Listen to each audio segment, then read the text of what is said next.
হচ্ছে মুজিবনগর জেলা পাকুয়ান ইউনিয়ন। আমার আব্বু একজন ভ্যান চালক।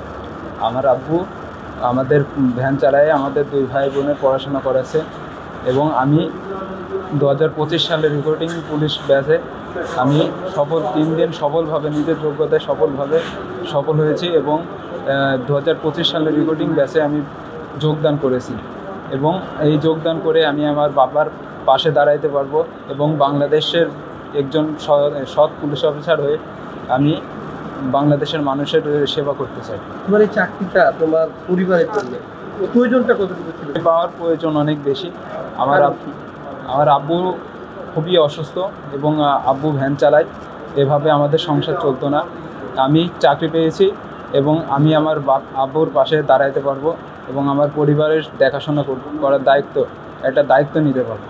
আচ্ছা, এই যে চাকরি পাওয়ার পর আমার বেতন আমার পরিবারের হাতেই যাবে আগে এবং আমার পরিবারের সচ্ছলতা এবং আমার পরিবারের উন্নতি করার জন্যই আমি আজ এই পুলিশ কনস্টেবলে যোগদান করেছি। আচ্ছা, কারণ আমার আব্বু মাথার ঘাম পায়ে ফেলে আজ আমাদের এত বড় করেছে এবং আমাদের বাংলাদেশ পুলিশে যোগদান করতে সক্ষম হয়েছে। তখন আমার আব্বু আম্মুর কথাই প্রথমে মনে পড়ছে যে এরা এত কষ্ট করে আমাকে এতদূর নিয়ে আসছে আর আমি সফলতা অর্জন করছি। আজকে আমি ফোন দিয়ে তাকে বলতে পারবো যে আব্বু তোমাকে আর খাটতে হবে না, আমি চাকরি পেয়েছি।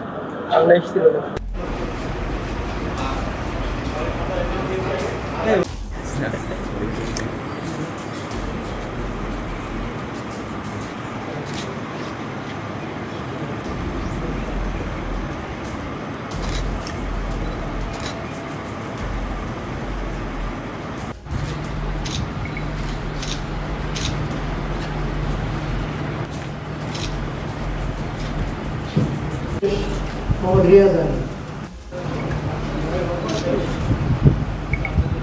সৌরভের পরে উপস্থিত থাকবেন, আমন্ত্রিত করে আসবেন আশিক ইকবাল।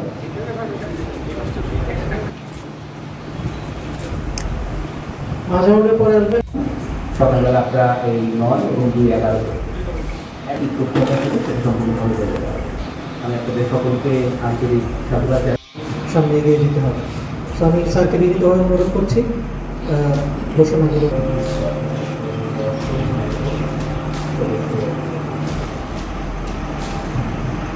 আপনারা জানেন আমি সকলেই আপনাদের সদস্য নিয়োগ করব